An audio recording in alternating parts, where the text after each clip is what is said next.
Welcome back guys to another video. In this video, we're gonna go back to the basics and talk about how you can get your first or second client as a recruiter running your own recruitment agency. If you're new here, welcome guys. My name is Preston. I'm a professional recruiter, been doing so for over 11 years now. Can't believe it, time flies, but this industry literally changed my life. I joined an award-winning recruitment company here in New York City with over 300 recruiters at that time. I quickly started from the bottom, became one of the top recruiters nationwide, surpassing $500,000 a year, even 100K per month on my desk. And then I literally did the same thing a year later, took a bet on myself, started as a solo recruiter, did $524,000 in my first year, even smashed a couple 100Ks per month. And since then, just sky's the limit, broke multiple seven figures, made over $5 million as a recruiter. And now we're operating and scaling our own agency. Now let's get into this video. So in terms of finding your client, you can't just jump in and talk to clients. There are a couple of things that you have to do correctly. Number one, this slide, we really kind of go over the research and prep. So before you get into the research, there is a pre-research or what we call like an initial prep that you have to go through. At this point, you have to understand like, what is your business? What is your pricing model?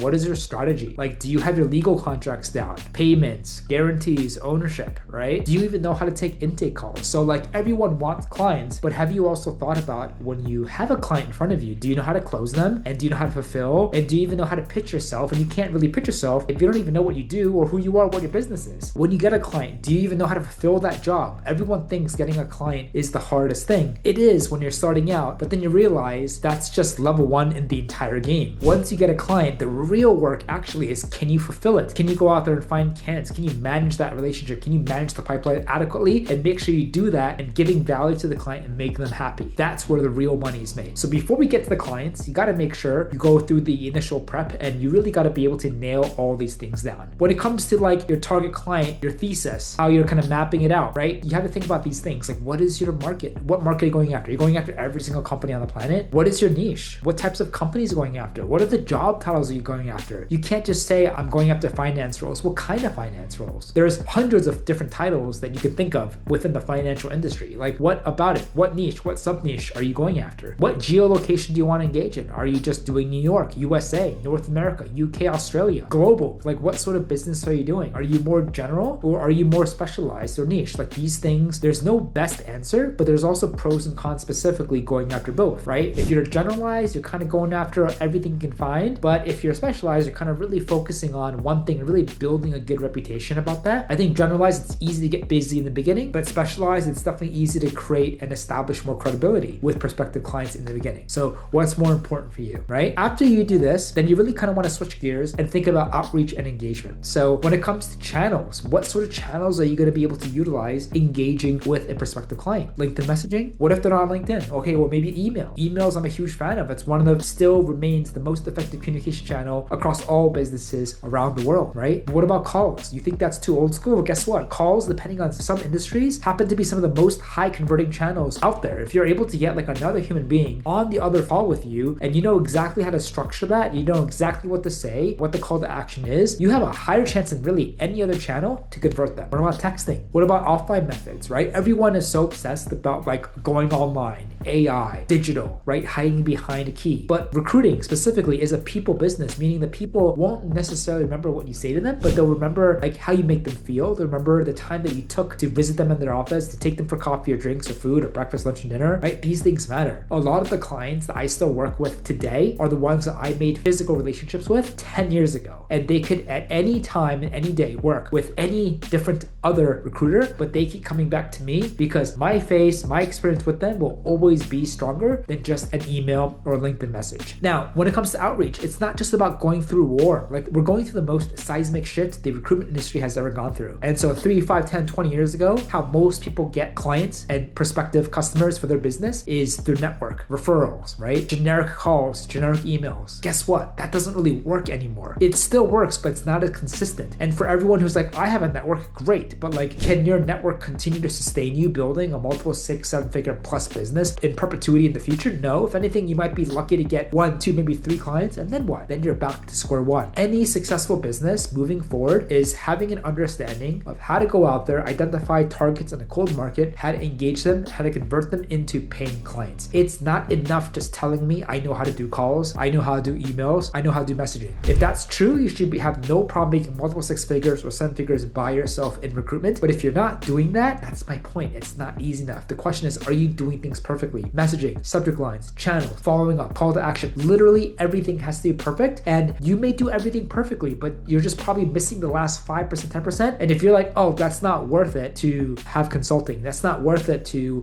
talk to someone to see if I need to improve my system, that could be the main difference, the last 10 yards, the last inch on whether or not you get clients or you don't moving forward. It does not matter. This is kind of one of those landscapes that we're in right now where the industry does not care what you've done in the past. They don't care how many millions you made. They don't care how big of a recruitment business that you have. They don't care all the successes that you have. Can you get clients now, right? And I think one of the worst things that you can do is go use an agency or try to hire an SDR, BDR. These are the fastest ways to burn and waste money. And if you're doing that, then you absolutely need to make sure that they have a track record that demonstrates that they can yield consistent results today. Not last year, not 6 months ago, like today. Because just because they did it in the past does not mean they can do it again. And this also relates to a lot of experienced recruiters, unfortunately, who has this mindset. They are the ones that are struggling right now. The ones who are doing really well are the ones who are evolving with this industry. The reason why I'm still here, the reason why me and my team continue to produce and be profitable is we see ourselves as a student in this game as much as you do. I've just been doing it longer than a lot of you watching this video right now. But if you were to talk to me 6 months ago, 12 months ago, 2 years ago, my workflow, a lot of things would have been different. If you talk to me 2 years from now in the future, a lot of my workflow tools I'm using will be different. I'm always evolving. Real quick, if you ever thought about starting your own recruitment agency or you're a recruiter struggling to land clients, you'll want to check out our coaching and implementation program. Inside, I give you the exact scripts, the outreach templates, and acquisition systems I used to hit over $500,000 my first year, scale to over $100,000 months, and do over $5 million in placements on my own desk. Our students are already hitting $30,000, $50,000, even $80,000 per month or more. Many of them doing it part-time. So if you want to learn the same playbook, the link's below. It's exactly what I use. Now back to the video. The cold markets is really, really important, right? Not just for recruitment, but for any business. And more importantly, branding, because you can go out there, you can absolutely create an amazing business via cold market outreach and on top of referrals and relationships. But to really make sure you're going after a trifecta 3-prong approach, is branding is just as important, right? Branding basically means being able to establish yourself as an authority in your space where you are attracting clients, you're attracting candidates to you. It's not so much like outbound, it's more like inbound. And the reason why a lot of people don't do this is, number one, it takes a lot of upfront energy and time and patience. It doesn't yield immediate results. It requires consistent work and investment for results to eventually happen. So a lot of people simply do not have the patience to wait for the results. And the ones that have started, they just quit too early, right? So I think if you want clients faster, I would actually do cold outbound first, then branding. Branding should always be second, because if you want results now, it's very difficult to get results from branding now from someone who's starting completely new with zero credibility in a cold market. It's better to go out there, create a system, create an engine that systematically goes after prospective clients for you, so that whether you're awake or you're sleeping, it's always doing the outreach for you, massaging people, getting them into your funnel, than trying to attract people when you haven't really done anything in your business to scream from the mountaintops of. You can't talk about your track record, you can't talk about the companies you're working with, you can't even talk about the placements you've done. So typically branding and organic works the best when you have something to brag about, you have something to show off, you have something to talk about, right? If you don't have anything to talk about, don't do it yet. And then when you think about cold versus warm versus hot channels, what about messaging? Are you going to lead by value? Meaning are you going to lead with how your business is different from others? Are you going to lead by NPCs? Maybe perhaps dangling a prospective candidate, a top 1% candidate, kind of like a carrot at the end of the stick to attract clients to be like, oh wow, I want to chat with you. If you can talk to this person, maybe you have access to many other amazing candidates. What about long-term nurturing? What about people that you've spoken to? How do you keep pinging them, making sure that they stay warm in your mind, that you stay follow-up with, or they may not be hiring, but if they follow up in the future, how do you make sure that they think of you first, not anyone else? And what about reaching out to people based on events or situations, right? You want to look for catalysts, you want to look for triggering events that gives you a way to create conversations with people, a round of funding, layoffs, new hiring, new investors, a new product release, right? These are easy way to indirectly reach out to someone saying, hey, oh wow, congrats on raising $20 million.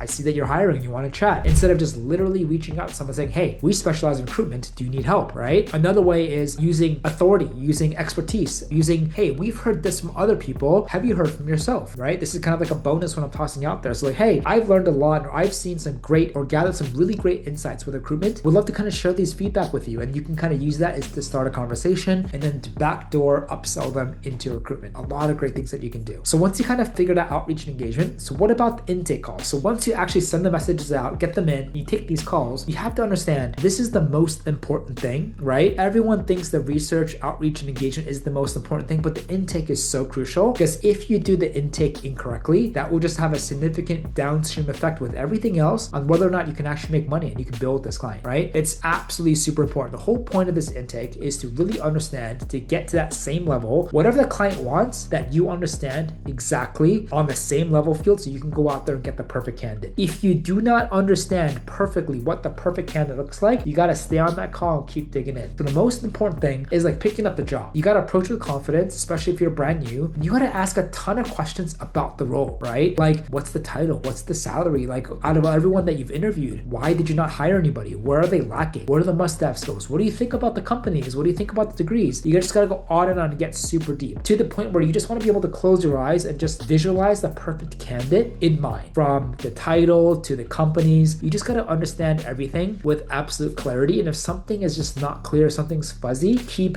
asking those questions. Once you really understand exactly what they're looking for, you want to pitch them your company and pitch them your business. And this is where, especially if you're in the beginning, it's very important to do it with confidence. You want to have a fake it till you make it attitude, and you really want to focus on the things that matter most, like go over like your access to top talent, perhaps go over like your pricing strategy, maybe go over like the proprietary different softwares and methods they're using. And you don't want to drag on and give a speech, just be able to have a one concise elevator pitch and blurb that says it with confidence, and then you move on. You also want to be able to, when you're picking up the role, not just approach it with confidence, but also challenge them, and you want to approach it as a partner, right? We're not here just to be a resume vendor, meaning, hey, I just want to work with you, Preston, just send me resumes. Like, you want to approach that call and be like, hey, this position makes sense because of my expertise, because of my insights that I've learned, because the data that I've seen, so this makes sense. Or versus like if you are picking up a role and something doesn't make sense, like they're looking for someone too junior, their salary is way off, or they're looking for someone that has everything and that person doesn't exist, you need to call them out about that on the spot. Because if you don't do that and you just pick up that role, you might pick up an impossible job you may never ever fill and build, right? So it's important to be there and challenge it. If you're like, hey Preston, how do I know what data, what insights to be able to like counter effectively? My response to that is that comes with time, but that also comes with once you have an intake call scheduled, before that call happen, watch all the YouTube videos that you can, chat with ChatGPT as much as you can, research Google, look at salary bands. You want to get as much data as possible so that you can approach these calls fully educated, so you know exactly how to navigate it and collect the right role. After you kind of understand the role, you want to really go over your engagement terms, right? Like after they work with you, what is it like to work with you? So like if you're like dating someone, what is it like to date you, right? So kind of like once the relationship starts, what can they expect? So you want to do in the weekly meetings, recurring meetings. How do they want to accept resumes, ATS or emails or ad hoc, right? Do they want to do a launch call or not? Like these are really important things that you want to think about. You also want to go over and get their buy-in on the legal terms, the payable, the ownership, the guarantee, the fee percentage, right? All of this is like super, super important. And ideally you want them to get a buy-in or agree on all these terms on the call. And ideally, if you're up for it and you're aggressive enough, respectfully get their permission to send them the agreement on the call so you can have them read over and sign it while you're on the call together. That's always the best. If not, always try to get a commitment like, hey, if I were to send you this agreement after we went over it and you negotiate terms, when can you sign it, and try to get a commitment back? But ideally go over the legal terms, negotiate on the call, get them to agree on everything. So all you have to do is send them the agreement for them to send it back. Okay? That's literally all the important steps you need to know about getting clients. Now, what about some important best practices? Following up is key. So just shooting someone a LinkedIn message or calling or emailing is great, but the magic follows in the follow-ups. The money is made in the follow-ups. Most people will respond back to you between the second or fifth follow-up, right? And this is not just the clients, this is also for candidates. So if there's one thing that you're doing that I can give you advice right now, that if you haven't done it yet, do it. It will give you an immediate ROI. Do follow-ups. Number 2, utilize technologies. Automation, AI is absolutely king. With research, targeting, outreach,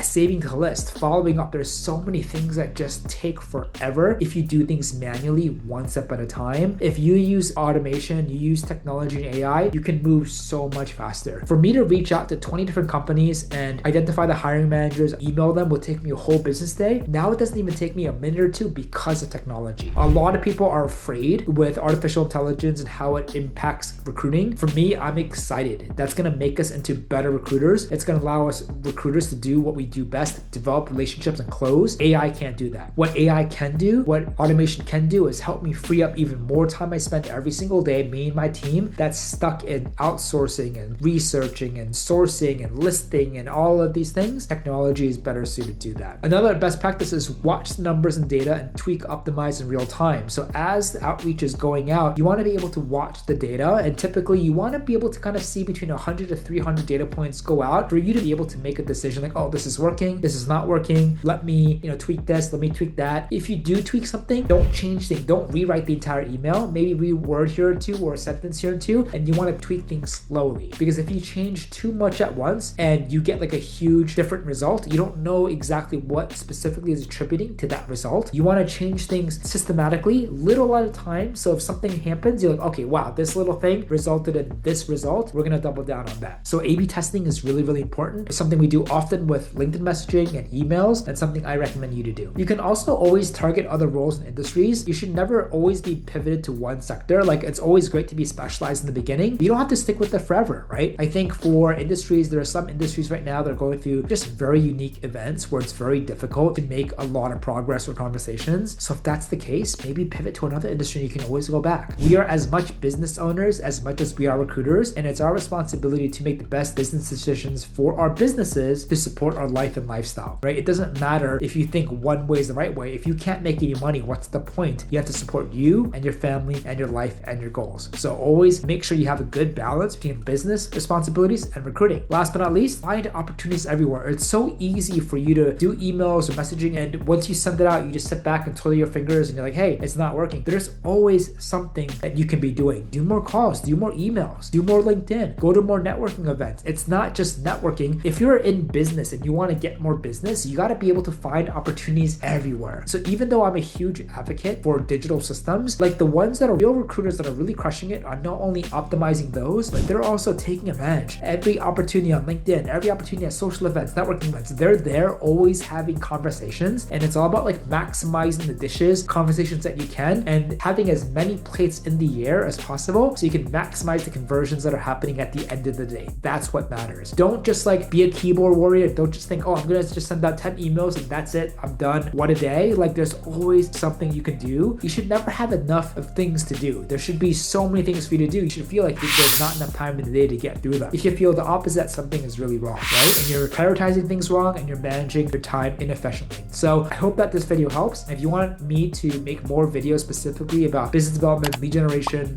client acquisition, comment down below. But hey, otherwise, I really appreciate your time, and we'll see you on the next one.